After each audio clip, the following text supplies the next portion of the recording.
saw with our own eyes the last home game, a huge return for the Carthage Firebirds. And so with that being said, Jill, he comes back.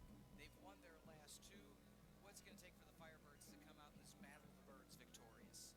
Yeah, Peter, when you're down some players, it's really important to have other guys step up and kind of fulfill the role of the guys that you're missing. But, Carthage's last game against Dubuque, they came out and won 14-8. They came out super hot, and that's what they've been doing for the majority of their games this season. They came out and scored 6 points in the first period. So that's how they were able to keep the momentum going throughout the game and come out 14-8. And they have a lot of different players on the team that score goals. Good evening, fans, and welcome to Art Keller Field for today's game between the Concordia University Wisconsin Falcons and your Carthage College Firebirds. And what I found interesting is both of these teams each have 16 Let's meet different players today's with at starting least one lineup. goal. So both First, their offenses for the visiting have the Falcons, magic, they have the guys, on long and it's stick going to be a middle, battle number for sure, 2, Peter. Michael Yeah, we're Lang. excited for this one. Falcons in their road On blues. defense, number Carthage, 7, their Isaac home whites. Ober. We're going to hand it over now for starting lineups At on the attack, Firebird number Broadcasting 16, Network. Parker Beaudry. At attack, number 17, Max Esposito. At midfield, number 20, Gio Noarsak. At attack, number 22, Caleb Ruger. On defense, number 31, Oliver Roa. On defense, number 33, Zach Wilder. At midfield, number 40, Jackson Hill.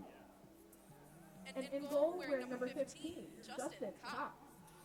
The head coach of Concordia is Michael Fahy, and he is assisted by Kijo Day and Evan Leader.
And now the starting lineup for your Carthage College Firebirds. At midfield, number 6, George Birchfield. At defense, number 9, Diego Smilenick. At attack, number 10, Caden Wilson. At midfield, number 20, Jacob Cameron. At midfield, number 22, Johnny Lane. At defense, number 26, George LeBreton. At midfield, number 29, James Kaiser. On midfield, number 30, Ben Crock. At defense, number 43, Matt Arce. And in goal, wearing number 48, Luke Blumer. The head coach of Carthage is David Neff, and he is assisted by Connor O'Brien and Danny Rossi. Fans, at this time, we ask that you please rise and remove your caps as we honor America with the playing of our national anthem.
I'm Peter Ferreri for another Battle of the Birds. The Falcons taking on the Firebirds on a, one may say, chilly Wednesday evening in Kenosha off the lakefront of Lake Michigan. 34 degrees at face-off as both teams take the field. All right, let's go over, Jill, some of the Ryczek's keys to victory. Let's start with the visiting Falcons. In your opinion, what is the one key that the Falcons have to do to steal one here in Kenosha? For the Falcons, I think they really need to stay strong on defense. We mentioned earlier that the thing that is kind of their downfall is just letting their opposing offenses go on these scoring runs and kind of just leads them down a losing game. And, look, on the upside, they have a great offense.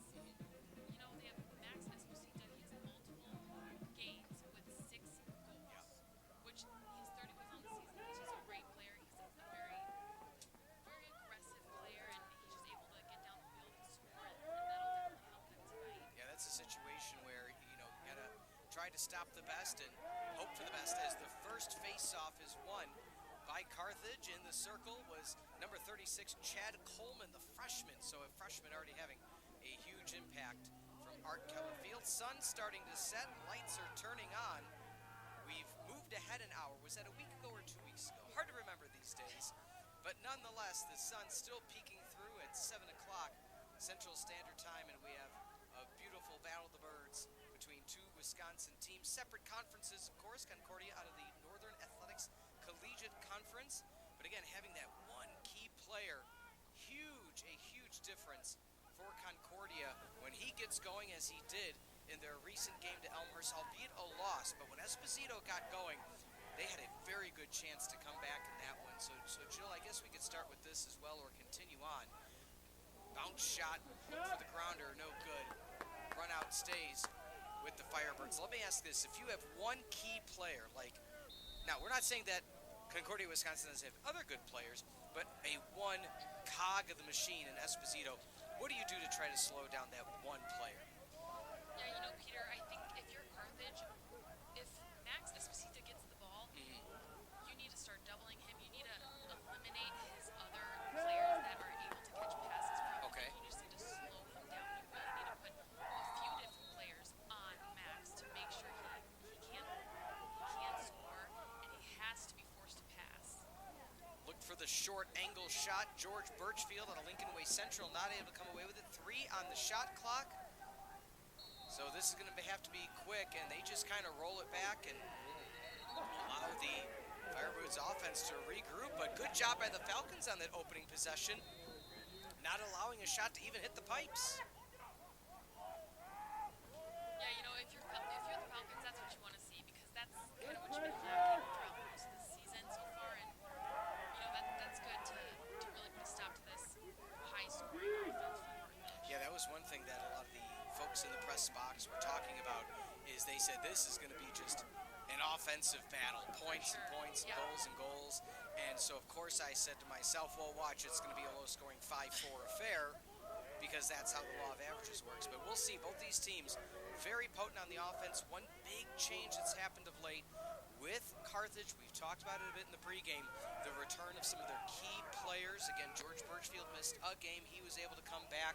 Again, Andrew Fry able to make an impact as well. So when you start getting some key players back and not having an extended absence offensively, that truly helps. We'll see how things line up on the defensive side. Again, their last time out at home against Lake Forest, only allowing 5 goals, and a beautiful save for Carthage. Luke Bloomer, the freshman, able to come away with it. Again, be able to trust a freshman at such a high level already early in the season.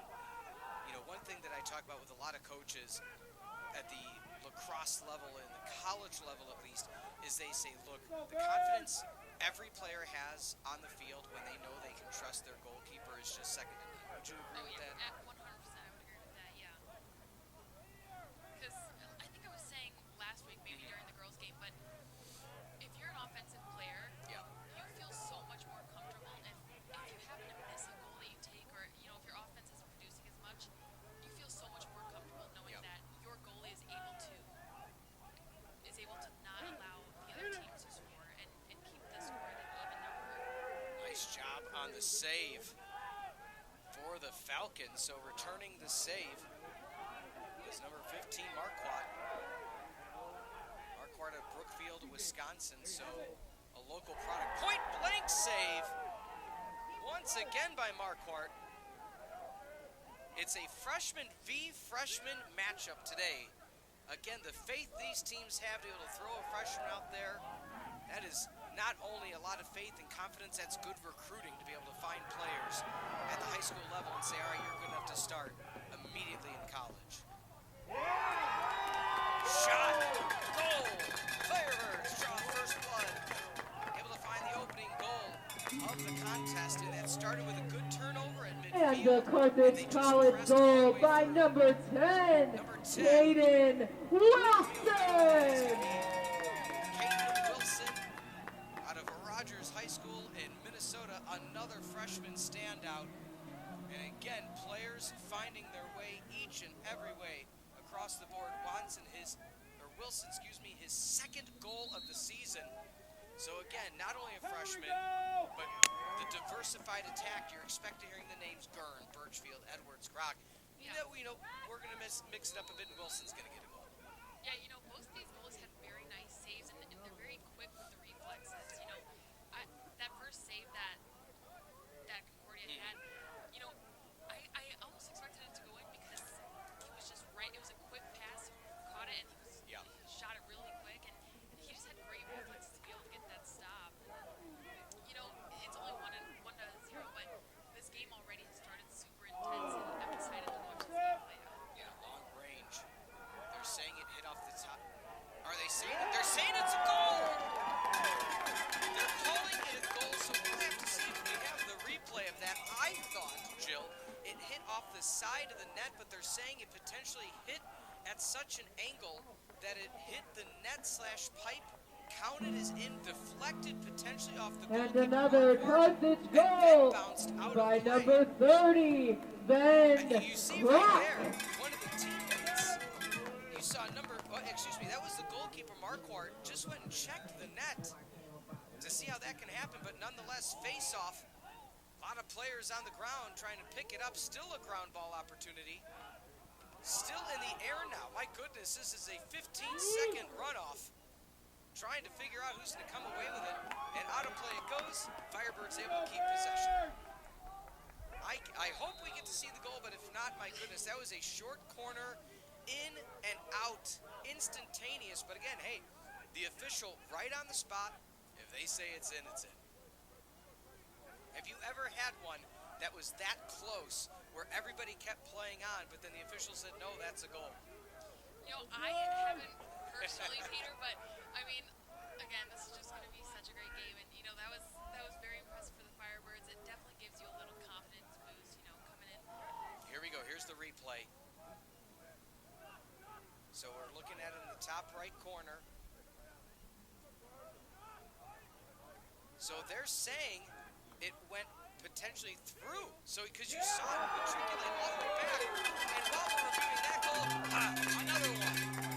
Firebirds. And the Carthage goal by number 22, Johnny Wayne. When you look at what happened recently with the Falcons against Elmhurst, they fell very quickly down 3-0. Then we're able to come back and get it to a point going into the second of 4-3. So we talked about the slow start. We talked about not being able to find their offense early enough. But again, they had to do so much work against Elmhurst to try to come back that they just ran out of gas at the end. If you're a Falcon fan, you're saying, oh, okay, this is the same situation. You got to stop it now. You got to stop. It starts with the face-off, and there we go. So the Falcons do indeed come away with the face-off. Jackson Hill, another freshman, comes into play and is going to get an offensive possession for the Falcons. Yeah, Peter, like you had mentioned, this is kind of what we normally see from these two teams. Yeah. Carthage comes out firing and just starts really hot as a scorer. You can see it's 3-0, and Concordia just starts a little bit too slow, doesn't really have it on offense yet, and it takes a while to figure it out. So this is exactly what we've seen so far this season, and it's happening again now. Last time these two teams played was March the 29th of last season. 18-12 was that final, with Carthage in the first 7-1. But then things started to even out a bit. Concordia came back with 2 in the second, 5 in the third, 4 fourth, outscoring Carthage. Just wasn't enough to make up that 5-goal deficit. Shot bounced away, resetting the shot clock. Your side now, Griffin Barr. Back at X goes Esposito. We talked about it. I don't want to say he individually, but he helped bring the Falcons back in their prior contest, one of the top scorers in the entire region, the Division III level. Yeah, you know, Parker Beaudry is the only one on his team who has more than him. He's got 38 goals so far. And the closest two behind them are Gio Notarski with 15 and Caleb Ruger with 11. So they have double the amount of points as any other people on their team. So they're the two. Max and Parker are just elite players, and they just come off firing on offense. So I hope we can see that tonight to even the score a little bit.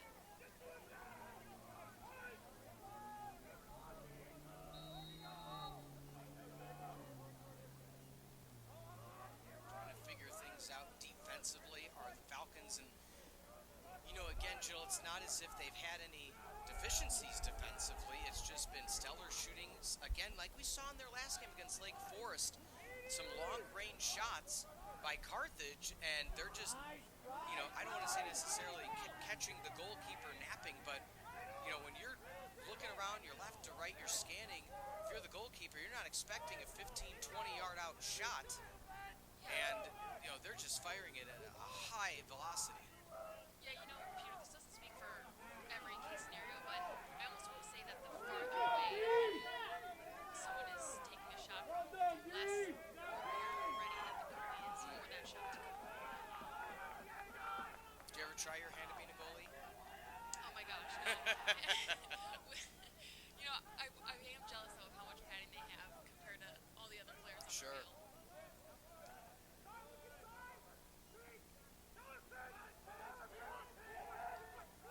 Off to the right now is Birchfield. With him on the tack is Kaser. Along with number 30, Ben Kroc. Run out is going to go the way. Good job running out as a defender, waiting for that number, but excellent job defensively. Believe that to be Brett Dowler. Confirm that in a moment, but getting it back to Marquardt now. That's going to go right back the way the Fibers. Let me ask you the question about the run out. How do you, is it something you practice? Because again, I think Carthage expected to get it there, but a defender saw the potential of it happening, got a step ahead, and got the run out.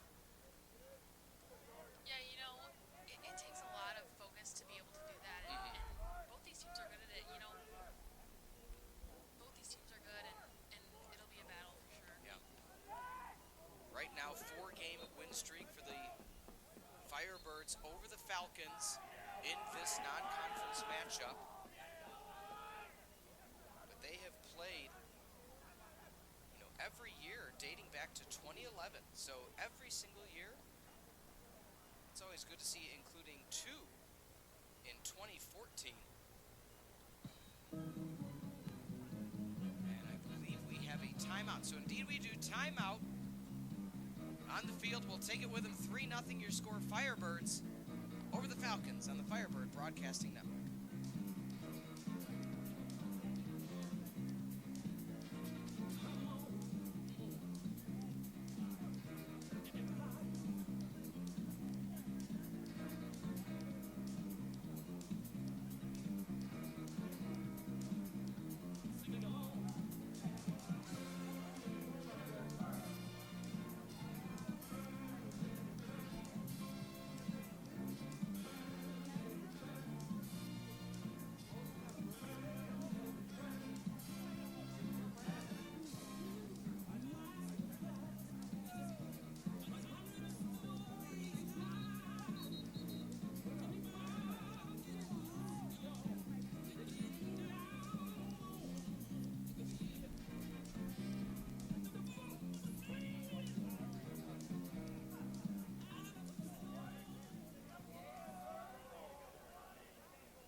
And we're back on the Firebird Broadcasting Network. Jill Ryczek, Peter Ferreri, appreciate you being with us. this Wednesday evening in Kenosha. 3-0 your score. Timeout was called by the Firebirds to kind of reset their offense, utilize the best 60 seconds, potentially get some subs in the game. Birchfield taking that point position has been so effective in this game. Hasn't necessarily had to take any shots, but in a lot of ways the quarterback of the attack. If you're number 6 Birchfield, what have you done, to so successfully, nice save there by Marquardt, but what have you done to start the offense? Because you see, once he hits that point, once he hits the top, all of a sudden everybody goes in motion. Talk me through that.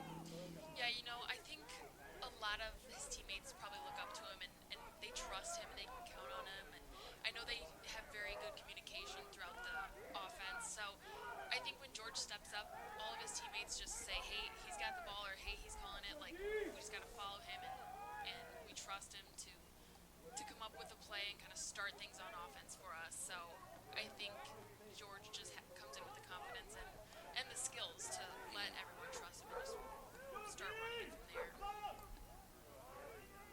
Again, similar situation that the Falcons faced against Elmhurst.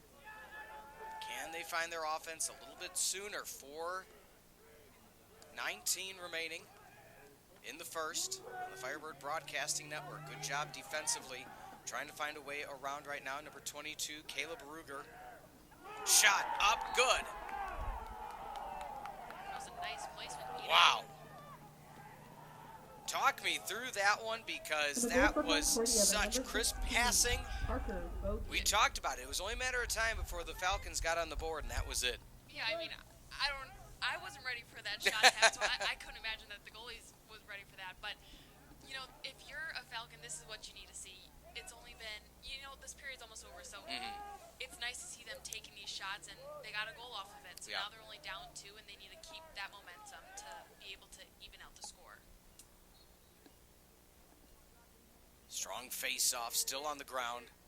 Coming away with it are the Falcons, so here's that make-it-take-it Lacrosse that helped them come back, albeit in a losing effort against Elmhurst, but it's something that they started doing. Not to say we predicted this, but, going through their games this year, slow start, and then they pick it up. Carthage, and here's a shot at, look at that replay right here. Running back at X is Ruger. Oh, wow. Yeah, you can just see how quick of a pass that was to his teammates. With that quick pass, the goalie almost didn't know who to look at, and it was just too quick for him to stop. So that was great placement, too, of the shot. 3-1 your score. I think a key component, you're going to have to talk me through this, Jill. Outstanding screen by the fellow attackers. You saw a Firebird hit the ground because just wasn't looking in the particular position. What's the art of setting a solid screen? Setting a solid screen starts with being strong and knowing when to set a screen. But if you're on the other end of it, you have to be self-aware and look at your opposing team to see when they are setting up a screen, and you have to have that self-awareness to be able to not be affected by their screen. Nudge from behind, whistle's going to stay with the Firebirds. Reset, soft, 60 seconds.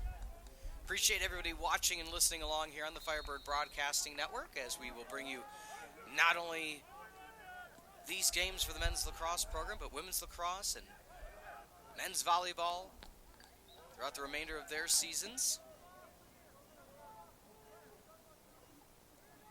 51 seconds on the shot clock, 2:37. So Firebirds, I want to say they slowed down offensively, but again, I think the defense has kind of shifted out a bit, added more physicality further away from the goal is the Falcons. Yeah, and we said in the beginning, that, the Falcons have tended to allow the opposing offense to go on these scoring runs, but we haven't really seen that here tonight. So good job for the Falcons to stay strong on defense and not allow Carthage to just keep scoring. Trying to swat it in, able to do so successfully. Oh, nice shove with the right shoulder. And really slow to get up is number 21, Will Rolane. Again, legal hit, both players going, but he slowly makes his way off. Let's hope he's okay. And on the offensive now are the Firebirds. again, like you said, Jill, so challenging going for a ground ball, and like you have stated on multiple broadcasts, low player wins. And on that situation, Carthage just got that little bit lower, was able to get the physical, contact to make it happen. And one of my favorite stories you said is you used to have to run if you didn't get low enough in practice, I believe. Am I saying that right? You are, yeah. That was not very fun. That's why, I've learned the hard way that you have to get low in order to get those ground balls and two hands for sure. Carthage averaging over the years 10.7 goals a game against Concordia.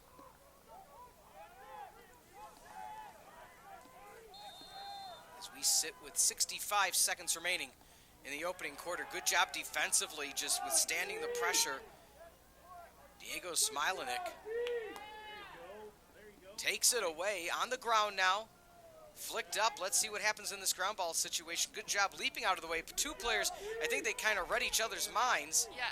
And we have a loose shoe, but they both felt that they were going to make contact, so they kind of just jumped in it looked very choreographed, albeit it wasn't, just to get out of each other's way. Yeah, I mean, it looked like Diego was 2-on-1 for a while. Yeah. So that was some great defense. That was a lot of strong defense for sure. So good for George and, or Diego and passing it to his teammate. That was very smart, and, the communication there is super strong, and that's what you want to see if you're Carthage.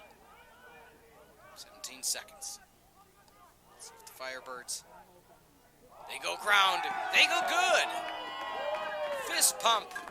With 10.7 remaining, that's the amount of goals they average per game against the Falcons, and that's when they get their fourth goal with 10.7 seconds remaining in the first, and that is by number 30, Ben Kroc, the junior out of Vernon Hills.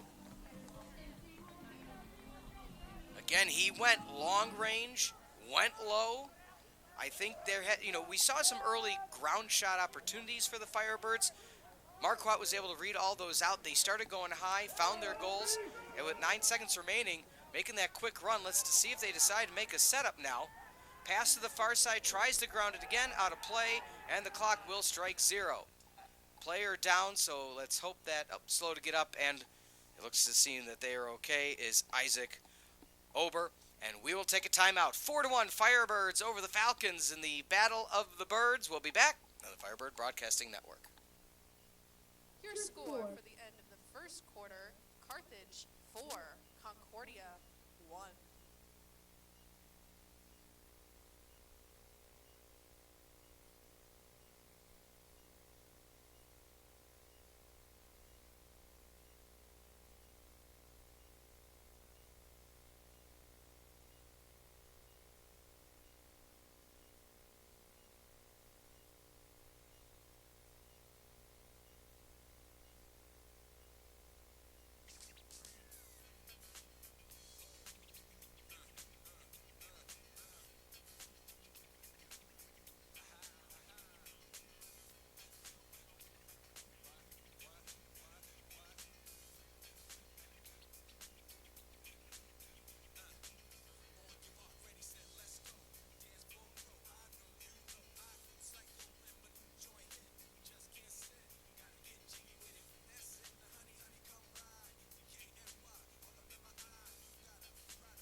Welcome back to the Firebird Broadcasting Network. I'm Peter Ferreri alongside Jill Ryczek. 4-1 the score. At the end of one, Falcons trail the home Firebirds, a chilly evening in Kenosha. We were teased with the weather, Jill. I feel just a few days ago I was in, a light spring jacket and, was ready to switch out the winter wardrobe. And next thing you know is, I don't know about you, yesterday I went down in the basement and found, the thermals because it's going to be snowing this weekend, and said, well, I prematurely put the winter clothes away. Yep, that's Wisconsin for you. It's never too early to snow. That is true. That is true. You living really on the border for all intents and purposes, you get to experience all that fun. But we digress. 4-1 your score. Looking at the numbers in the first, a diversified effort for the Firebirds. 4 goals scored from 4 different goal scorers. Birchfield with 1, Wilson with 1, his second on the year, Lane and Kroc. Looking at the numbers for Johnny Lane, that's his 6th goal on the year.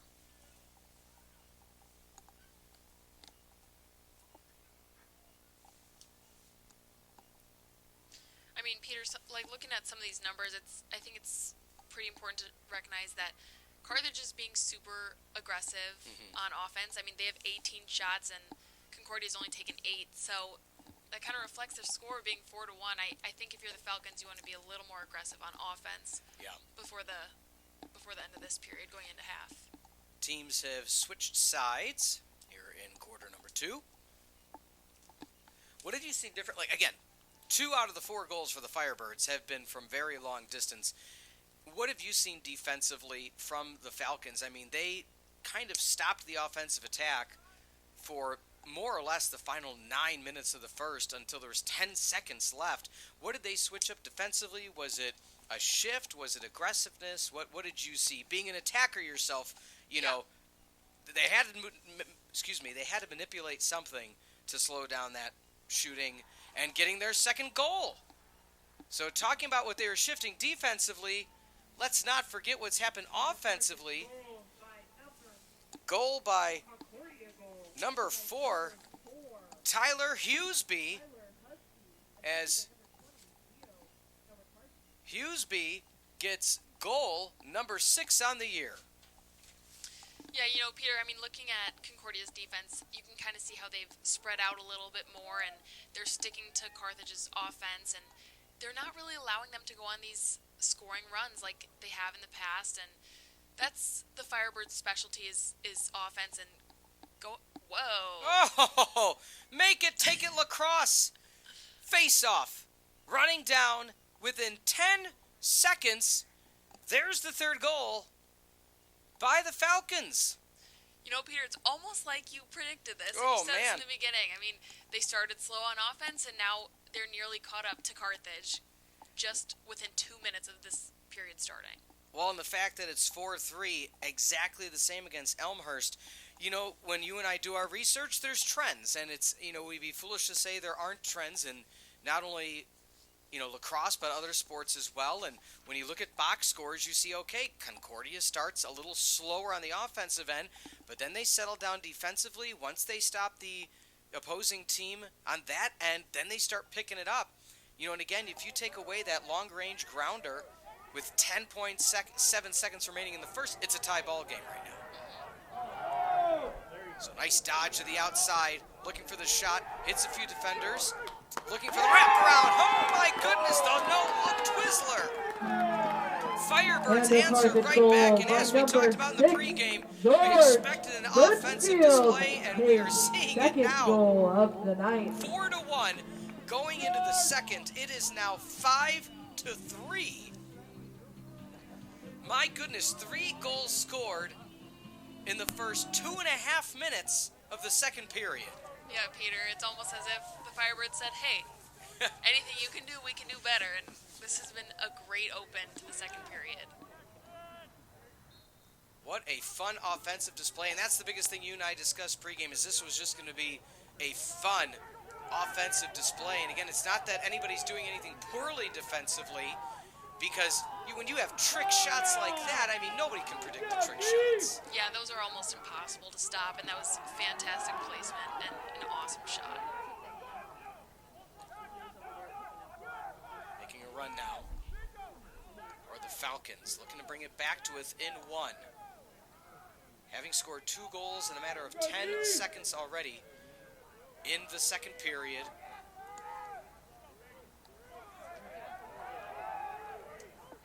Dodging to the right, shooting low, knocked away. That's a high bounce, making a full speed run, and I believe they're just going to say The Falcons kept possession. Nice effort, though. Pass inside. Nice save by the Firebirds. Luke Bloomer. Waiting to see the number, but defensively, one of the Falcons players, I don't think he expected the pressure defensively on the run out, and it kind of switched things up. That was number 22, Caleb Ruger. We talked about him earlier, kind of favoring the leg. Maybe that's why he couldn't go on that full sprint. But nonetheless, crisis averted. Score 5-3, Firebirds now on the offensive.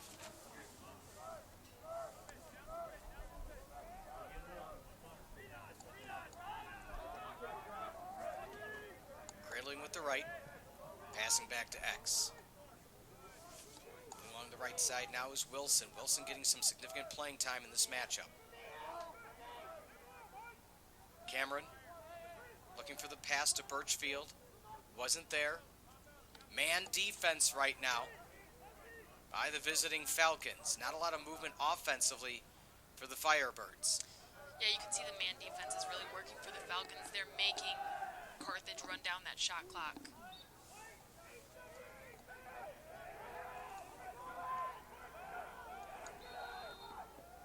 Less than 10 on the shot clock. Spin. I believe just trying to shoot it underhand, and that shot clock will all but expire. And hats off defensively to the Falcons, because this is about to be the second time in the contest that the Falcons defense have held for the entirety of the possession and not allowing a clean shot. Yeah, that's impressive for Concordia when you have Carthage, who's such an elite scoring offense. You got to give yourself a pat on the back for that one and holding them off to not scoring a goal. Scrum at the middle. Knocked down the ground. Offensively setting up now once again are the Firebirds. Good job in the midfield. You know, you being a midfielder / attacker, what's worked right now for the Firebirds in the middle of the field?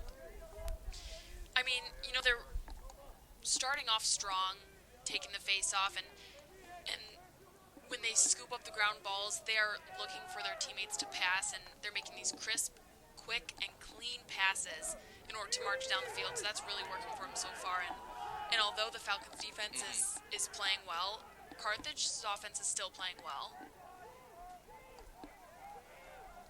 9:15 remaining until half. Jill Ryczek, Peter Ferreri, Firebird Broadcasting Network, bringing you all the home action all season long for Carthage. Women's team having some success as well this season, so things looking up and bright for both of these squads. You know, having conversations so far this season with Coach Neff, just saying, look, I just want to create a family atmosphere. I want these players to know it's a community. And as we're talking about community, Falcons say, okay, well, you need to talk about us. Goal scored. And a Concordia goal by number 22. Number 22, Caleb Ruger. We discussed earlier, slow and steady he's been, but nonetheless brings the Falcons to within one. Ruger 11 goals coming into today. Fourth leading goal scorer for the Falcons, and they have climbed back to within one. A nice little run they've had now. We talked about started slow, but, you know, put on the afterburners of late. Looking at the goals now. Hughesby with a goal. Ruger with a goal. Hill with a goal. Just moving things around. As well as number 16, Beaudry, out of Sherwood Park, Atlanta.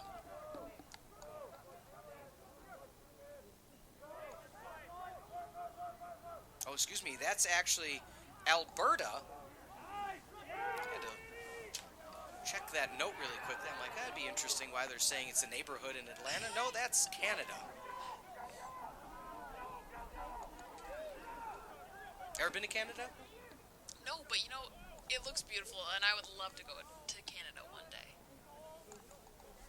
My wife and I went for what I dubbed the baby moon, where you find out you're going to be a parent, and then you take a non-flight place called a baby moon. It was a trendy thing. I don't know if you've ever heard of such thing. I have not. Yeah. she said, this is your baby moon because you just wanted to go to Toronto. And I said, well, you know. So we spent New Year's in Toronto. Lovely city, great food, That's great fun. culture, yeah.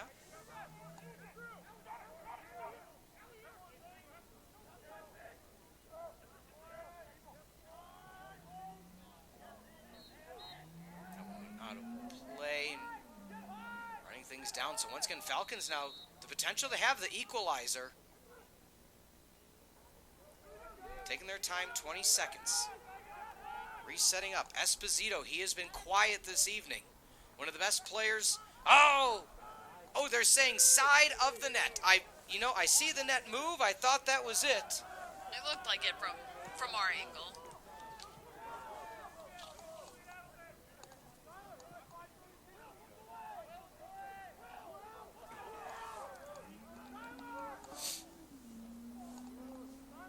.6:30 remaining.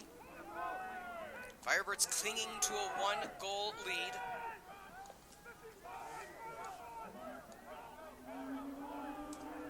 Dodging to the right. Getting some contact. Going back to X. 2 players back at X now resetting up at the front. Dodging in, passing. Right outside the goal. The grounder. The goal.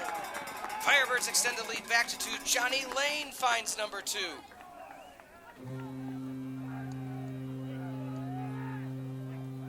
And a Carthage goal by number 22, Johnny Lane. Johnny His Lane second really goal picking of the up night, assisted by number where 6, things are offensively. George Birchfield now with 2. Birchfield. Lane with 2. We talked about Georgie Birchfield, second leading scorer.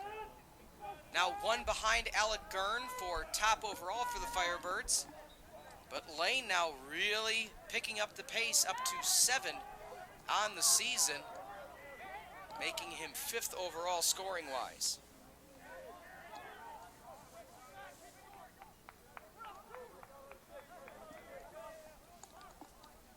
Five minutes and so remaining until halftime. Appreciate you being with us. And again, we talked about what happened recently with Concordia, Wisconsin. They just, every time they'd catch up, the opposing team would, reignite the fire. Nice pick. Going in, another goal. Pure excitement, finding the back of the net. Fireball delivered by George And a Carthage Birchfield. goal by number Firebirds 6, extend the George lead yet again. Birchfield, his third As goal they're just for doing, tonight's again, game. weathering the storm, getting within 1. Home team making a push. Yeah, if I'm the Falcons, I would probably take a timeout here pretty soon. You can see that Carthage has the momentum, and now they're up 7-4. So right before the half, 5 minutes remaining. If you're the Falcons, you want to slow them down, and you want to start producing some more on offense. So I wouldn't be surprised here, Peter, if we see a timeout pretty soon. Well, there's a penalty being issued. We'll have to wait for what that official call is, Jill. I didn't even see what the situation was. We have I don't believe it's a timeout, so possession going to go to the Firebirds. We'll wait to see what that official call was. So the faceoff was won by Carthage.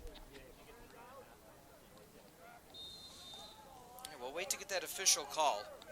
But nonetheless, 3-goal lead for the Firebirds, their largest of the day, or tied for largest of the day when they started out 3-0. And they're right back in the offensive. Again, they just want to get as much of a cushion as possible. Bounces it in. Stick side, able to kick it up. Nice save by Marquardt. So, Peter, it looked It's another goal. Sorry, I didn't mean to start. I scared you. Ladies and gentlemen, if we had our camera in the booth as we do for other sports, I just startled Jill. I get scared easily, but what I was going to say is it looked like that was a penalty. It was a delay of game for Concordia, so that's what that flag was. But thank God you scared me, and it woke me up a little bit and made me pay attention to the game a little bit more.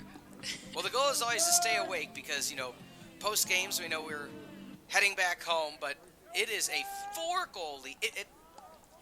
It was 5-4.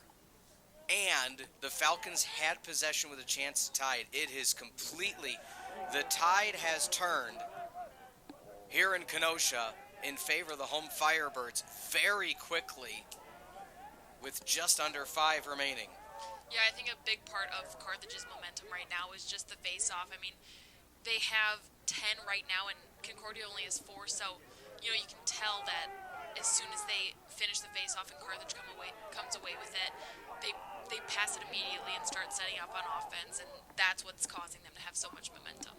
Looking for the shot off the left side, and that doesn't hit pipe, that doesn't hit stick, and possessions. Well, I thought it was going to go to the Falcons. My apologies. It looks like it's going to stay. They're reversing the call. Going to stay with the Firebirds.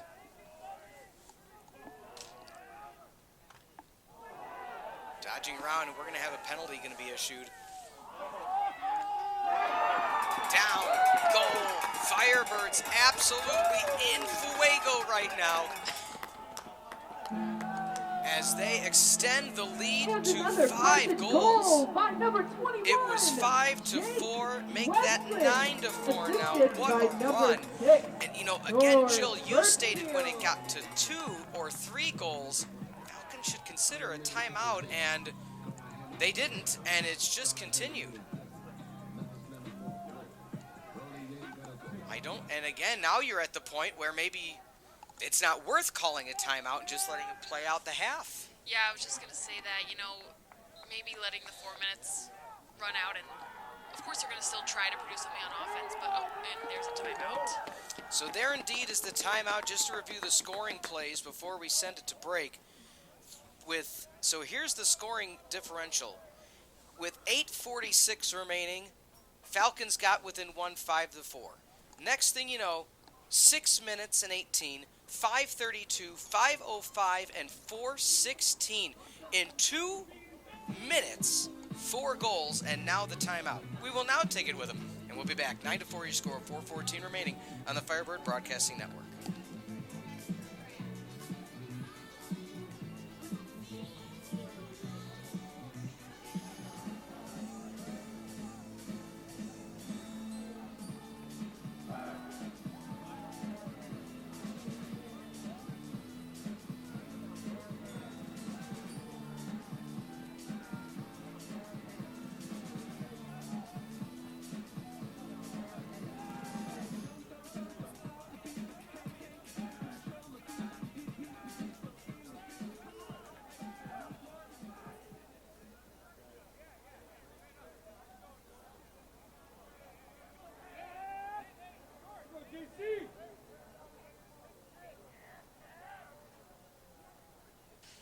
Welcome back. Your score 9-4 on the Firebird Broadcasting Network. Jill Ryczek, Peter Ferreri. Jill, face-offs. Where do they look right now as we have 4 minutes remaining in the second?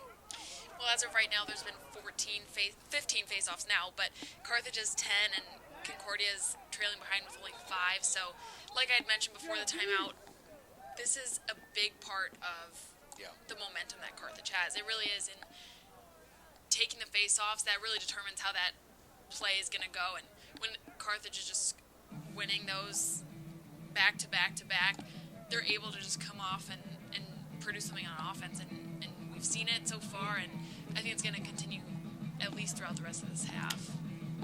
Well, just like that, Falcons have taken their second timeout in less than 17 seconds, so we'll call it a strategy play. Maybe the thought is, okay, now that we know who has possession and what we're going to do with it, interesting.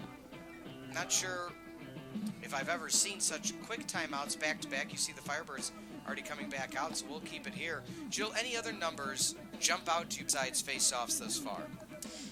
I mean, yeah, for sure.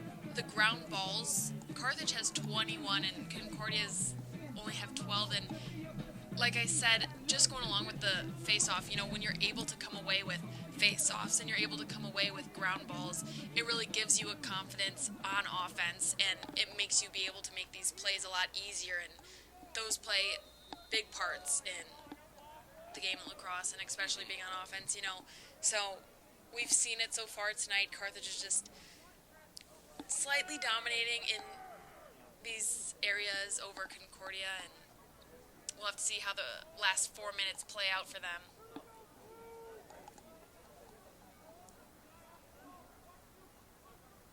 Dodging off to the right.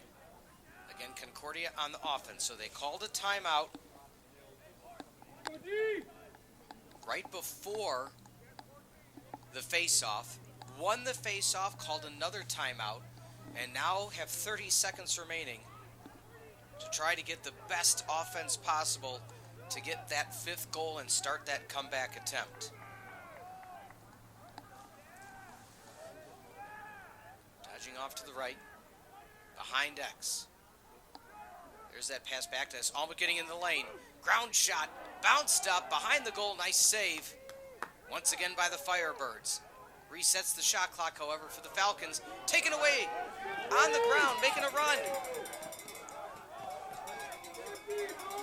Good job by Josh Flores.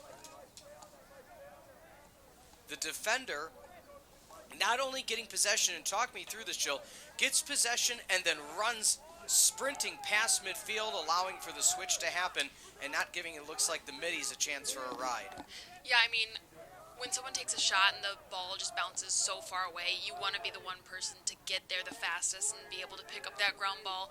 And I think that was just the smartest thing you could have done is when you get the ground ball at pretty much midfield, you just take it as far as you can to your goal, and then you can set something up. You don't really have to worry about looking for your teammates to pass to until you're set up by the 30-yard line. So, great play, and like I said, ground ball is now 22-13 for Carthage and Concordia, so that's a big part of them being able to set plays up on offense. Oh, spinning around, reading that one out, Birchfield spun away from the goal, and they're giving possession to the Falcons, so he just lost possession while making the spin, and good job defensively coming up was Marquardt with 1:42 remaining, so the visiting Falcons should be able to use much of the remaining time in this half. However, let's not forget, again, if you're just joining us, welcome, but secondarily, the Firebirds scored at the end of the first period with 10.7 seconds remaining, and that is a huge number.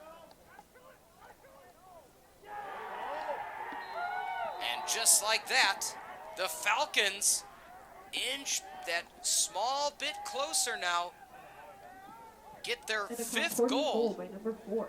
and they needed that because, again, 4 goals scored by Carthage within 2 minutes. Now getting that 5th goal, they didn't. Now, we'll see what happens. They didn't utilize a lot of that shot clock, but as you like to say, sometimes if the best shot is there early, take it. Yeah, and you know, Peter, like we always say, it's shot by shot.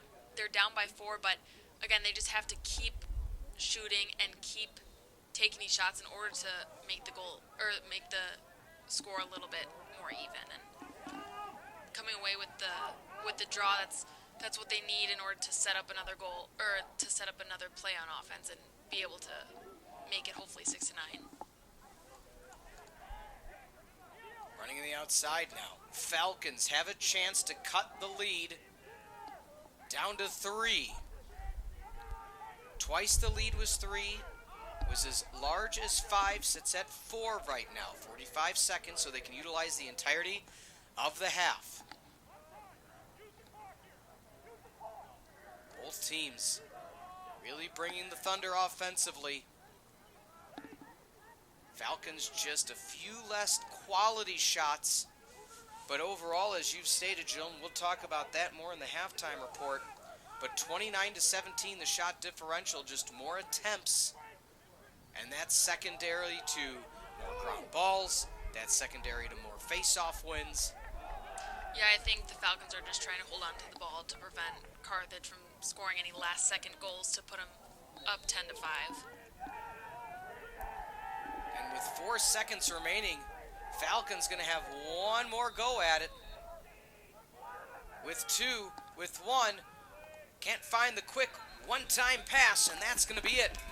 As we go into half, your score, the Firebirds 9, the Falcons 5. We'll take a timeout when we come back. Halftime and second half action here on the Firebirds Broadcasting Network. 5. Welcome back. We're underway. Second half action on the Firebird Broadcasting Network. Jill Ryczek, Peter Ferreri. Jill, looking at some of the first half numbers and recaps, what has stood out to you? Well, for Concordia, they only have, they only have caused 2 turnovers in the first half. I think if you're the Falcons, you want to try to make that number a bit higher. So that would require your defense to kind of step up and really play more aggressive against the Carthage's offense. But as for Carthage, they just allowed a goal, so we are 31 seconds into the second half, and whatever that halftime speech was you gave them, Jill, man, Falcons coming out firing.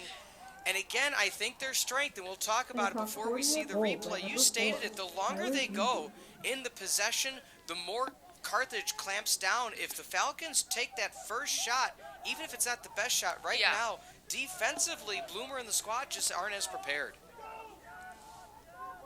Yeah, that's a good point. I mean, when the Falcons just take the ball and run with it and take these shots super quick, it doesn't allow Carthage to set up their defense and to focus in and be like, okay, this is what's happening, this is how we are going to slow them down, because they're already taking a shot on the goal at that point. So making a run out. So Carthage does come away with this possession, 6-9. Your score, Falcons back to within 3. It was as many as 5. And we said that's the Falcons' MO, is get a deficit, come back to within 1. Get a deficit, come back to within 1. But again, it's a very tiring approach, not necessarily physically, but mentally. Always the come from behind game. So let's see if they're able to make that adjustment, potentially get the tie, and move it along. But as we look at some of the first half numbers, we look at the face-offs, and here's the replay. Jill, talk us through that.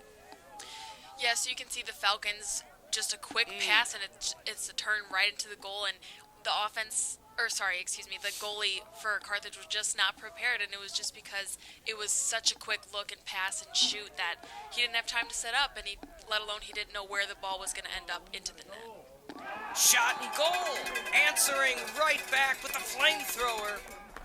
Firebirds, back and forth we go. 2 goals scored now. And a Carthage goal by number 30. Number Ben 30 finding Kroc, the back of the goal. his second goal Ben of the Kroc, night. his second goal. And just like that, the Firebirds answer back. And see, as we talked about, that it's of course can be a game of runs, and it's been Carthage makes a run, Concordia gets it. So I think if you're a Firebird fan, a little bit of a sigh of relief, because that's at least one that you're answering right back and not allowing the Falcons to piece a few together. So face-off one again. We were talking about, I haven't been able to get this thought out because we are now 90 seconds into the second half with 2 goals. 6 for 16 per the stat sheet in the first half for Concordia on the face-off. And that's not a sustainable number if you want to compete with a high-scoring offense of the Firebirds. Yeah, Peter, as we were saying in the first half of this broadcast, in order to develop some momentum on offense, it really does start with the face-off. And like you said, 6 is just not enough if you're going to try to come away with the win tonight and to beat such a fired-up offense that the Firebirds have. And, George Birchfield, he already has 4 for tonight. I'm sure that number will go up. Oh, I don't mean to make... Wow, I can't even get the words out right now. Parker Bordy. My goodness. Wait till you see this stick work. Up, down, through, goal. Oh my goodness, I can't wait to see that replay. The control, Jill, again, you talk me through it. What does it take to have the control to fake 4 shots in a row and not lose possession? I mean, that's self-awareness for sure, and that's impressive because you're able to kind of get into the defender's mind and be like, hey, you don't know where I'm going to go with this ball, and that's how you're able to take a shot like that and score so quickly. Well, and here's the replay, Jill. Yeah, I mean, like Peter was saying, just those fakes just really get into the defender's head, and it allows you to be so elite on offense and very effective. So that was great stick handling by him for sure. That's a situation, if you ask me, that would infuriate me as a defender because, again, retrospectively, if you know he's going to make so many fakes, I'm plowing into him. Yeah. I'm at least getting a stick in there. Give him possession, give him a penalty. I can't allow my goalie to be looking at this many fakes. But again, you think he's just going to take the quick shot, right? Because that's what they've done. Wow. So back to within 3 are the Falcons. We have 3 goals scored now in the first 3 minutes. We're averaging every 60 seconds now Yeah, a goal. Yeah, that's how the beginning of this game started. It started a little intense and aggressive and just shot after shot, and that's how the second half is starting as well. So it's fun to see if you're a lacrosse fan. Whew. That's how you used to score goals, right? Just well, what was your style, if you don't mind? Was it just, hey, first shot go? Was it try to use the stick work skills? I mean... Well, using his stick work skills is Ben Kroc. They do not want us to speak, folks. No, they don't. They don't. Wow. And for his Oh, thank third heaven, goal, it's now making 7-11 another hat-trick for as the Carthage. Firebirds extend Number the lead 30, back to Ben 4. We knew we were going Kroc. to get an offensive display, and boy, oh boy, are we getting it here. Yeah, I mean, Carthage is not going to make it easy. They might be allowing the Falcons to score here and there, but they're still able to keep being on top by just scoring and returning the favor to the Falcons. So that'll be hard for the Falcons to not only keep scoring, but stop Carthage from scoring in order to just keep going on their end. Well, again, at least if you're a Firebirds fan, Carthage is answering the call every time the Falcons try to inch closer. But again, this is also a situation, Jill, where no lead is going to be safe as we look at the replay here back from X. Yeah, I mean, the goalie was already on his knees, and he wasn't prepared for that placement of the shot. I mean... Another goal! Number 17, Concordia Esposito, able to deliver, and that is indeed Esposito's first goal of the evening. 11-8. We are 4 minutes and 7 seconds into the second half. Yeah, Matthew's been pretty quiet tonight, so I'm sure if you're the Falcons, you want to get him a bit more involved into this game and able to see that score get a little bit more even. Recapping the scores earlier in the season, we'll start with the Firebirds, and I'm not sure if I'll be able to make it through before another goal is scored. Firebirds, 26 goals in Game 1, only 9 in the second, 21 in their third, 10, 13, 10, and then 14 against Dubuque. So right now, they have already scored more than they have in 3 of their contests, with 10:30 remaining in the third. And here's another look at that replay.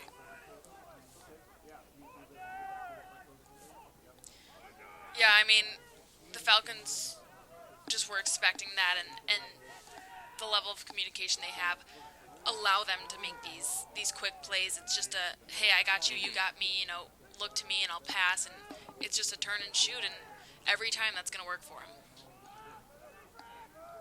Down by 3 are the Falcons. Every time I say down by 3, somebody scores.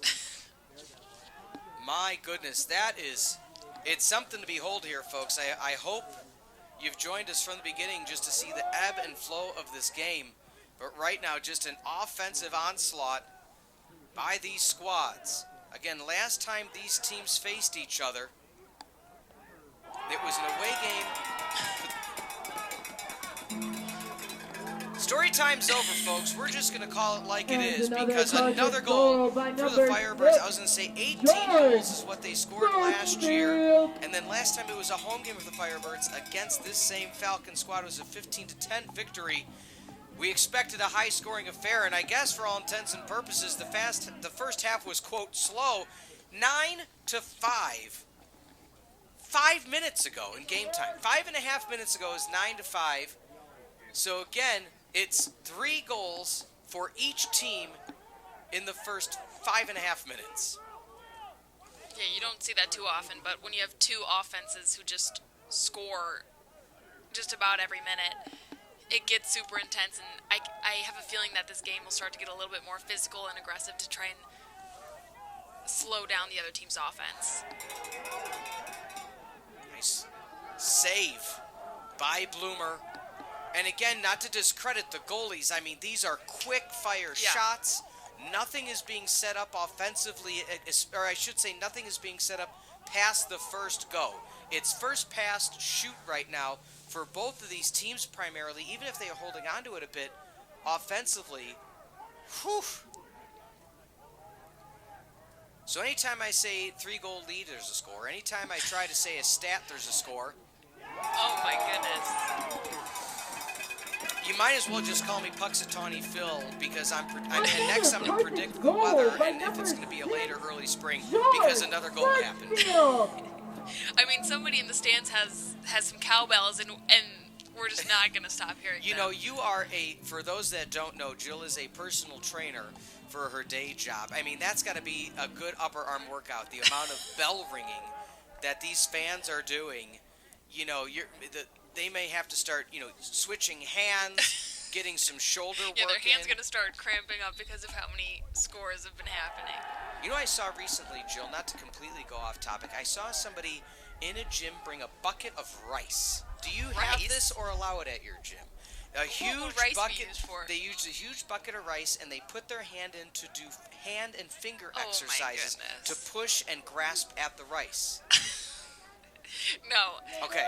We do not have that at the gym. I will be happy to say that. That is very odd, but Okay. I'm just asking. that's a new one. I feel that from now on, and not to just flood your inbox, but I think anytime I see something like that, I need to send it to you and be like, is this normal? Does this happen? You know, you really see some abnormal stuff in the gym. Okay, That's okay. the place where you don't see the most normal activities going on. So Fair. I wouldn't be surprised if I get a bunch of those from you.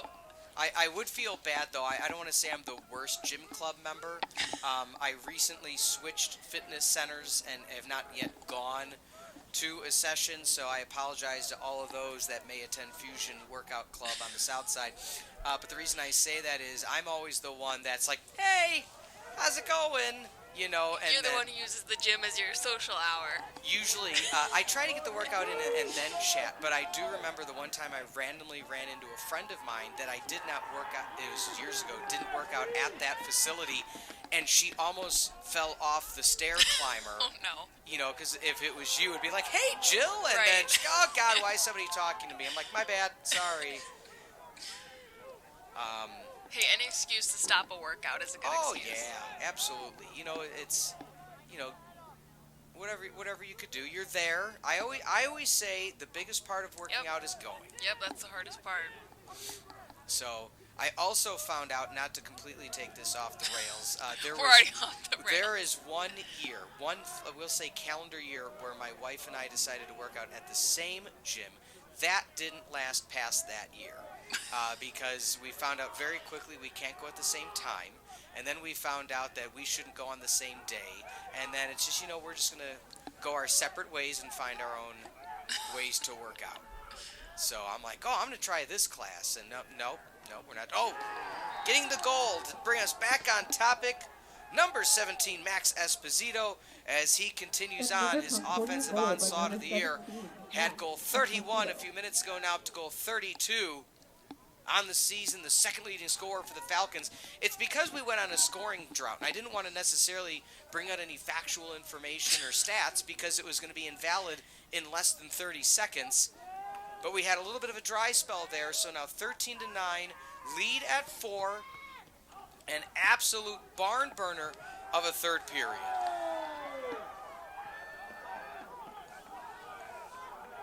Offensively, the shot knocked it away. And I gotta ask Jill, this has to get, for all intents and purposes, the juice is flowing when each team is just like shot, goal, shot, goal, shot, goal. Yeah, and personally, I think that's when lacrosse is the most fun.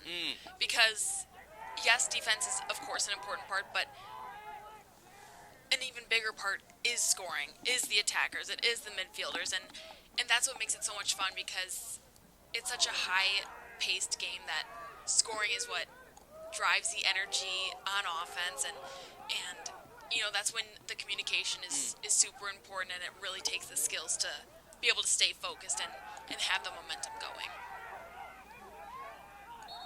Have you ever trained any lacrosse players? No, actually, you know what? I lied. Okay. Yes, I have. I have coached one of my neighbors before, Okay. a little 10-year-old, so that was super. It was a little full circle moment because I was about the age of 10 to start playing. So. Well, speaking about number 10, you just talked it and spoke it into existence. Caden Wilson, number 10, finds the next goal for the There you go. Firebirds. And a Carthage goal by number 10. My goodness. Caden Wilson. The scoring is at an absolute premium. 14-9 lead back to 5. But folks, I don't expect that staying long in one way or the other. Now, the Firebirds, for what it's worth, have not extended the lead past 5. It has gone down, it's gone in the other direction, but it hasn't extended past 5 as Falcons have, again, multiple times found their way back to within 1. 5 minutes remaining. In the third, it has been an absolute onslaught of goals. If you're the defense for each team, because again, if you were starting this game over and it was just the third period, it's an evenly matched contest. Nice save by Bloomer. Ground ball. Fighting for it. Trying to come away with it on the run. So a very challenging thing to do is getting it on the run for the Firebirds. Still on the ground it goes. Number 42, Shugli. I mean, Peter, I think you were about to just say, is if you're on defense when these two offenses are just going crazy and scoring minute after minute, which we can see now, is you can see the Falcons defense starting to get super aggressive and play physical, and that's what you have to do when you have these two offenses that are just scoring nonstop. And you would think that the defense will start to get tired because of just the back and forth, but because these plays are so quick and these goals are so quick, I don't think that they're necessarily getting too tired because of how quick the plays are. That is now the third ground ball by Schugel, and that is another goal for number 30 for the Firebirds. Ben Kroc, have yourself a game. His now fourth goal of the evening. So 4 goals for Kroc. Birchfield with the double hat trick at 6. Wilson at 2. Lane at 2. Westland at 1. I'm running out of breath with the amount of goals. 15-9 your score. And now looking at the numbers, the Firebirds now with their third most goals scored in a game this season. Still 3.5 remaining in the third. Wow. I mean, Peter, I think the Falcons, they're catching up a little bit with regards to face-offs. They now have 11 and Carthage has 16, so they're starting to even it up a bit more, which I think is what you want to see if you're a Falcons fan. And yes, you're down by 6, but again, it starts with the draw, so they need to start to inch their way back and hopefully get a few more points on offense before this end of the period. We know the Falcons can score. Let's look at some of these numbers, folks. If you're just joining us, it was a, modest first half, 9-5. It's now 15-9, with the team that had 9 up to 15 and the team that had 5 up to 9. First 4 games for the Falcons, all 20 goal or more outputs. Game 1, 28. Game 2, 23. Game 4, 23. Or Game 3, 23. And then Game 4, 20. And so they can score. They can score in bunches. They can score in runs. This lead, as we stated at the beginning of the third, this lead is not safe. Although Bloomer is going to extend the time of the lead right now for the Firebirds with 2:22 remaining and trying to beat the ride. Nice pass to the near side for the Firebirds is Smilanik able to run through.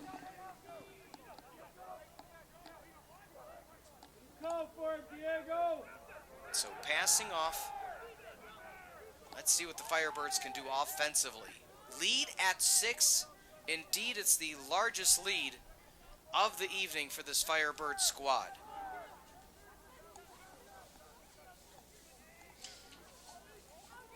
Yeah, and although it's almost the end of this period, I wouldn't be surprised if the Falcons try and take time out here, because 6 is a pretty large number, especially when you're only going to have 1 period left to try and come out on top. So, Goal crease violation for the Firebirds. I'm sure they're going to want that one back.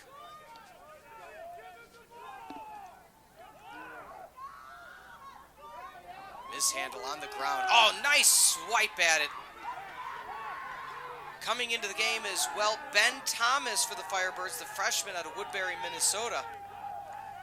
And he runs out. Good job immediately having an impact. You got to love it that, I'm going to come in for a few seconds and then immediately make an impact. So good job along the mid. Under 60 seconds remain, and with that, the Firebirds, I could be wrong, but likely to use the remainder of this third period and then take a shot at the end.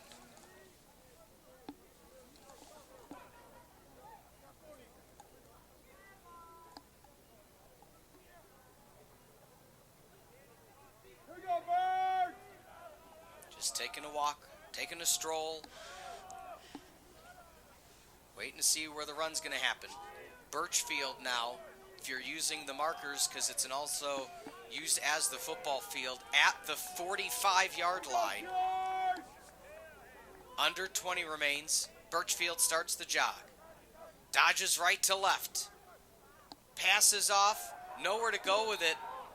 And that's going to go the way of the Falcons. So not at all, I'm sure, what they drew up. 6.5 remaining. Yeah, Just rifling it. And out of play, and with 2.1 seconds, clock will run. Another long stretch pass. And at the end of 3, folks, it's a whole new ball game. 15-9 your score. Firebirds lead over the Falcons. We will return with the score remains what should be a thrilling fourth and final period on the Firebird 9. Broadcasting Network.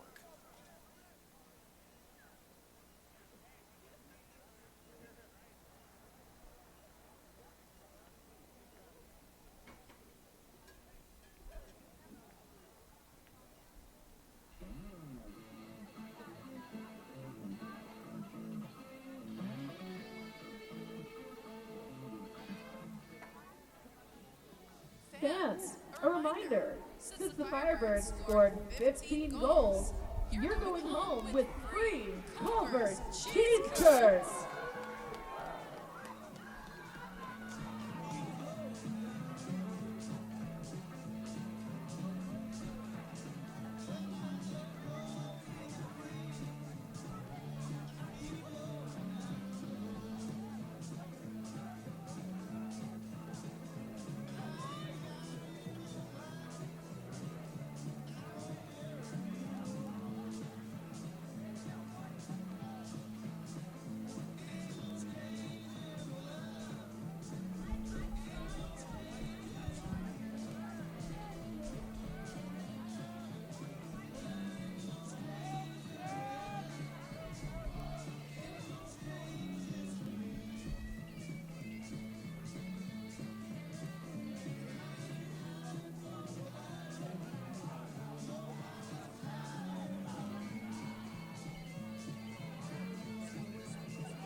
We're back, Firebird Broadcasting Network. 15-9, your score. Peter Ferreri alongside my broadcast colleague, former lacrosse player Jill Ryczek. Jill, it's been a scoring output in this second half. What changed from the first half so far? Yeah, Peter, we're starting to see these two teams even out a little bit on just about everything. So Carthage has caused 5 turnovers, Concordia has caused 3, and Concordia also has 11 face-offs, and Carthage has 17. So you can see it's starting to even up a little bit. And again, even with the ground balls, Concordia has 24, Carthage has 30. Everything's getting a little bit more even, and I think that'll make this last period super intense and very, very physical in order for one team to be able to beat the other. So we had a shot without a goal scored. So already this fourth period is starting at a slower pace than the third, as we had 3 goals scored in the first 90 seconds. Now, talk to me through this. 15-9, you're up by 6. Do you take as much time as possible each and every possession if you're Carthage? Clearly you didn't, but it was down to 10 seconds. Yeah. So, Personally, yeah. I think you do want to slow it down a little bit if you're Carthage's offense, because we've seen it when the Falcons get the ball, they can score, and they can score quickly. So if you're Carthage, you want to slow things down just so you don't allow the Falcons to go on these runs and score super quick. So you're going to want to hold on to the ball, unless you can perform exponentially well on defense. Okay, that's fair.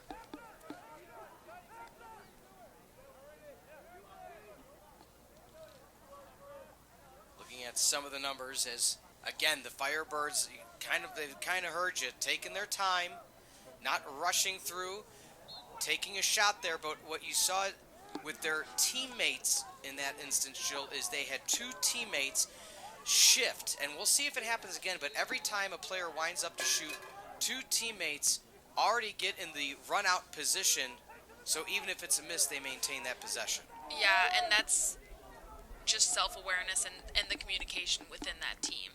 Spinning around and right there on the spot. As discussed, number 20 for the Firebirds, good spot, Jacob Cameron. Yeah, and you can see that's Carthage saying, hey, we want to keep the ball, we want to value the ball and keep it on our side. Bounce shot, nothing there, Cameron. Jake Westland, the midfielder, playing just about 20 yards out. Birchfield at the top, also in Cade Wilson. To note, we have not seen much of Andrew Fry today. I think that bears mentioning. High bouncer away with 20 seconds. I don't believe as well that Fry has logged any minutes. I could be mistaken, but not seeing it by my account.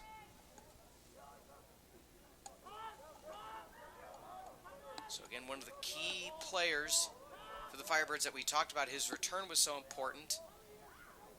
Not in this contest.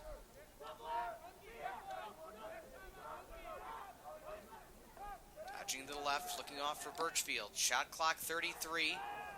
Thought about the shot. Passing, point blank. Ho, ho, ho! Low to high and let it fly. 15-9. Firebirds extend the lead to 16-9. Now we're getting to the point for the Falcons. Don't know if they have enough gas left in the tank to come back in this one. This is making it very difficult. Yeah, that was a smart play by the Firebirds. You know, you're trying to hold on to it for as long as you can. Then you get to a point where you're just like, okay, let me just take the shot. And it worked well for them, and it caught the Falcons' defense kind of off guard a little bit. They weren't prepared for it, and it allowed them to up their lead. Nice face-off one. And retreating to pass it back is Flores. Flores doing an excellent job in that defensive midi position. Talk to me through the strategy. Okay, you have your face-off, you have a ground ball, and it seems the defenders for the Firebirds immediately, the light switch goes off and they make a run to help out on that, on that ground ball. Yeah, Peter, a lot of that is the communication around and just letting your teammates know, hey, Okay. I'm here for you, I got you, I can help you, like, whatever you need, and it's just that chemistry within that team. So with 11 minutes or so remaining, the lead at multiple points was cut to 1. Oh, misguided pass. I don't even think he knew that he dropped that. Yeah. And like we said, multiple times was cut to 1. But Carthage never allowed it to be tied, and just bit by bit, they were able to, okay, it's within 1, we're going to extend it back to 2. It's within 1, we're going to extend it to 3. And these little runs after each and every goal. Again, 9-5 at halftime. 7 goals scored by the Firebirds, 4 for the Falcons. Now, not to look too far ahead of ourselves, we still have 10 minutes remaining in the game. But the Firebirds should be able to hold their heads pretty high, knowing they weathered each and every offensive storm.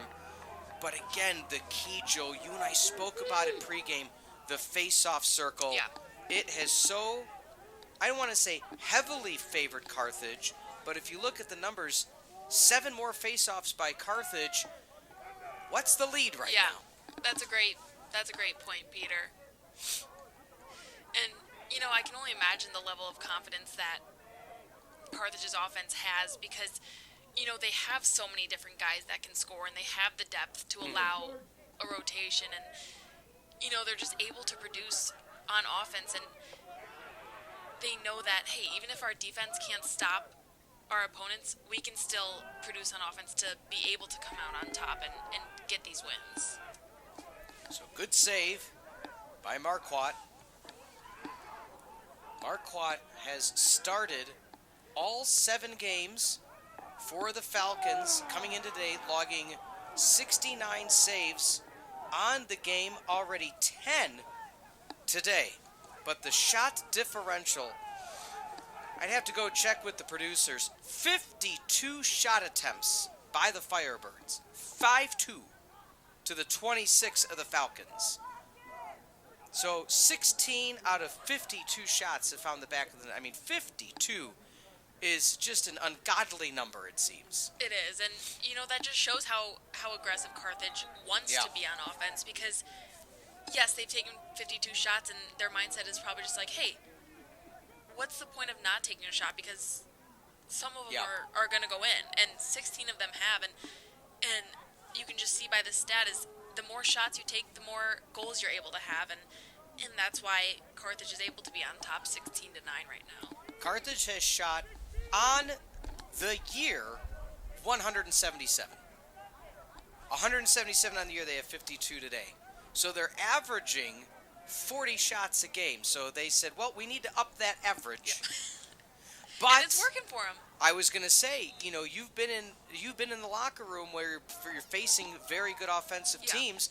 I'm sure, and you can correct me if I'm wrong, maybe the mindset for Coach Neff against Coach Fahey is outshoot them. Yeah. I mean, when you have these 2 high-scoring offenses, that's how the game would end, is just who can score more in the 4 periods that you have. It's just who's going to score more. 8:27, clock is stopped.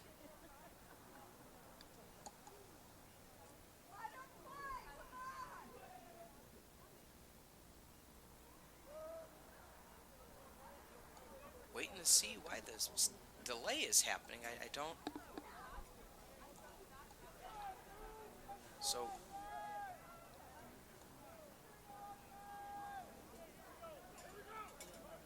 And there we go. We're underway. I'm not quite sure what the delay was.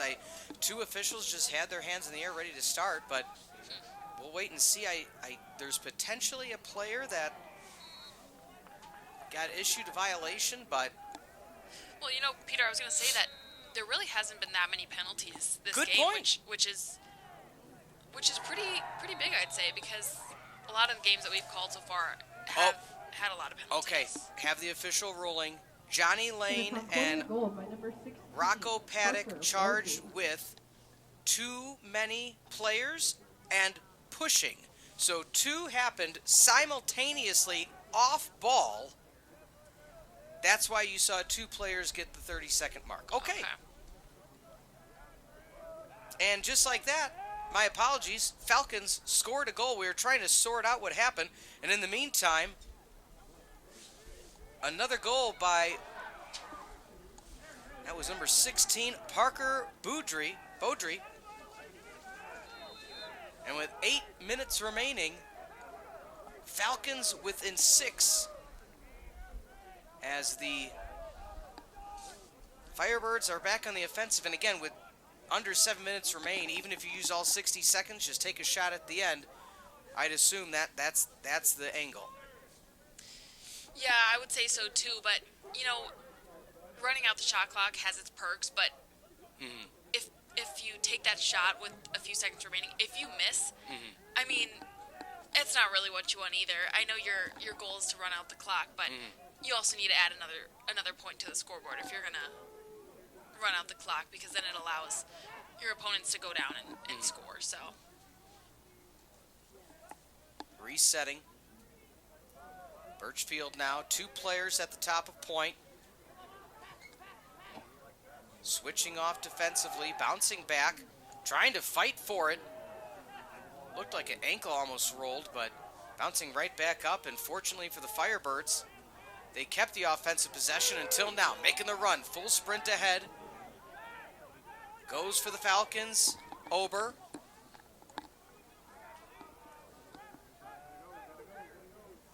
.645, 16-10 your score. Let's see what the Falcons can do. They need to score. They need to score quickly. Noah Tarski with the possession. He's checked in. The midi out of Reading, Pennsylvania. Need a little bit of a spark plug to just try to get something off clean. And, just a misguided pass. Matriculates out of play. And Firebirds get the possession. Can they clear? Huge turn of events for the Firebirds. Yeah, surprisingly, Peter, Max Esposito has been pretty quiet today, and that's one of their big players for Concordia. So for these last just under 6 minutes, I would try to get him as involved as you can if you're the Falcons, because he produces so much on offense, and that's what you need when you're down by 6. So hope to see him try to get something going on offense. Looking off to the left side. Birchfield now. Dodges right. Tries to reset. 40 seconds. Plenty of time left.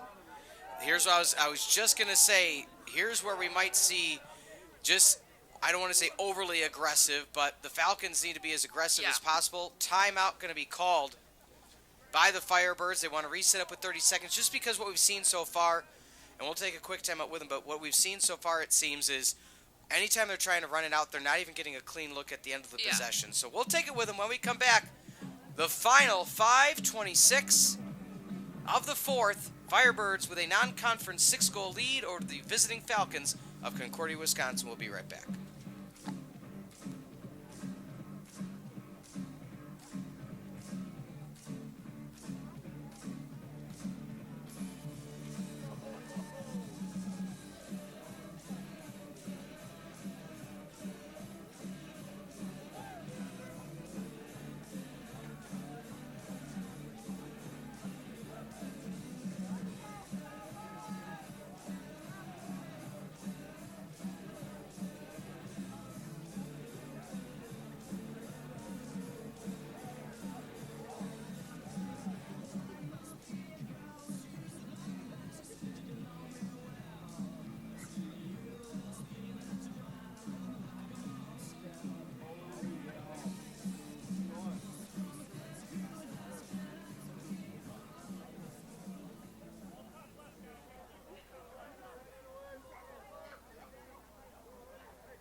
$16-10 is the score. Whistle goes. Jill, what do you think the conversation was being an attacker that was taking place with that 30 seconds remaining? Yeah, for Carthage, I think they're just like, hey, we're up by 6, 5 minutes remaining. We don't want to lose this lead. We don't need them to go down the field and score any more goals. We're good. We got six up on them. Let's just slow down. Let's hold the ball. This is what I like to say, is to go back to basic lacrosse. It's just pass, catch, keep it clean, and just play lacrosse. Very basic and as simple as you can. How about that? The reset of the shot clock, absolutely huge factor, and I think one or two things happens. If the Firebirds get a goal here, or if they somehow can reset the shot clock, that should all be it. I've seen crazier things happen, but Falcons need to get possession and score right now. Jill, have you been on either end of a large comeback, either on the winning or losing side? Not to bring up bad memories. You made that face. People didn't see it in the booth. Jill just gave me a look.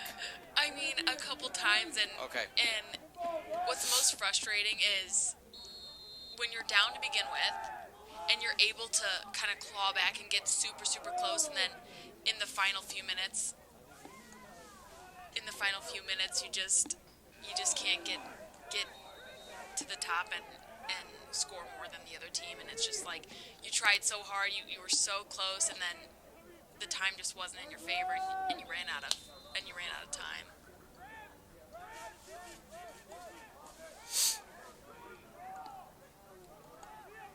Under 4 remaining. Firebirds up 16-10. Jill Ryczek, Peter Ferreri. Jill, talk to me through again. I make you talk a lot, Jill, but that's okay. When you're in this type of situation and you're losing, you don't want to necessarily press too hard. But again, what's maybe that extra step you take to say, well, if it doesn't work, we're losing anyway? Does that make any sense?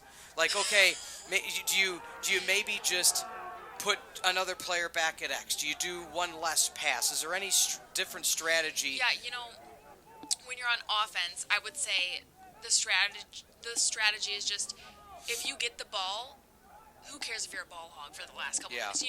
That's when it's okay to just take the ball and take the shot, because you're down by 6, 3 minutes to go. That's what Another Concordia you goal need by to do number in order to win it, is 16, score. Beaudry. Another goal by the Falcons. So we talked about it, the goal. There's 3:05 remaining. 5 goals. Tall task? Yes. If they get the face-off here, there's still a chance. If not, that's going to likely be it. I always go back, and if anybody's listening that's a fan of the women's game, but I go back to the North Carolina Northwestern game from 2 seasons ago, where everybody thought Northwestern had it in the 4th and final, and the next thing you know, North Carolina was scoring every 20 to 30 seconds and then come back and win by 1 in the waning moments of the game. It just, ever since I have seen that with my own 2 eyes, anything is possible. Yeah, and that's what's so fun about the sport of lacrosse. Mm-hmm. You never know what can happen. Max Exposito says, I'm seeing it eye to eye within 4, scoring within 25 seconds, Jill. Yeah, he must have heard me a few minutes ago. I said, hey, get him more involved, because he's the one who's going to be able to make those plays and go down and score and make the scoreboard look a little bit more pretty for the Falcons.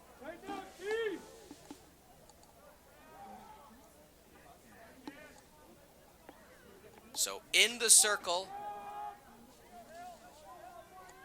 number 40, Jackson Hill, the freshman out of Bismarck, North Dakota, comes away with it, and possession Falcons. Here comes number 20, Noah Tarski. Quick substitution. Can the Falcons cut it to 3? It was 16-9. It is a 3-0 run, the biggest run of the evening for the Falcons.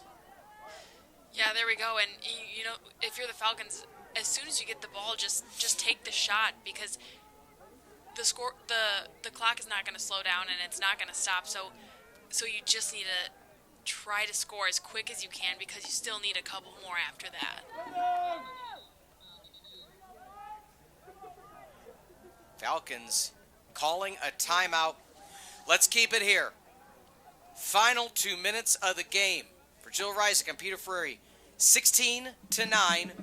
I said, if they make a goal here, done. If they get another possession, done. The Falcons needed to stop. Not only did they get the stop, they have rattled off a few goals. Quick shots, clean shots. Let's flip the script. Defensively for the Firebirds, what do they need to do to not allow another goal? I mean, there's a couple things. I mean, you need to focus on getting those turnovers and letting the Falcons kind of beat themselves up and cause those turnovers. And for Carthage, you have to shut them down. As soon as they get the ball, don't let them set up and take their time and pass it around. You just need to be able to cause those turnovers and get it back on your side of the field.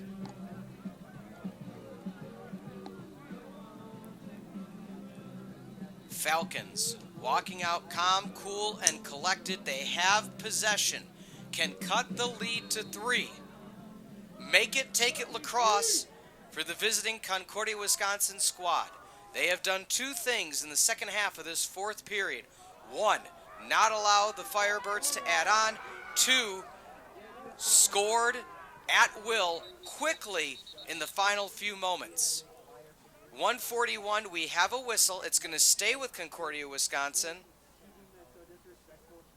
I mean, and Peter, that's why we were saying, the face-off is so big because when Carthage has gotten the face-offs, it's been on their side of the field and they've been able to have the upper hand. But when the Falcons get the face-off, they're able to produce a lot more on offense. And you can see with the score getting closer and closer. And, they only have less than 2 minutes, so you really want to see them just drive. And I was almost thinking that it would be a lot more physical on defense for the Falcons, but they've been able to have it on their side, and they haven't really needed to use their defense as much. Firebirds got possession. Falcons need to force a turnover, or this should do it.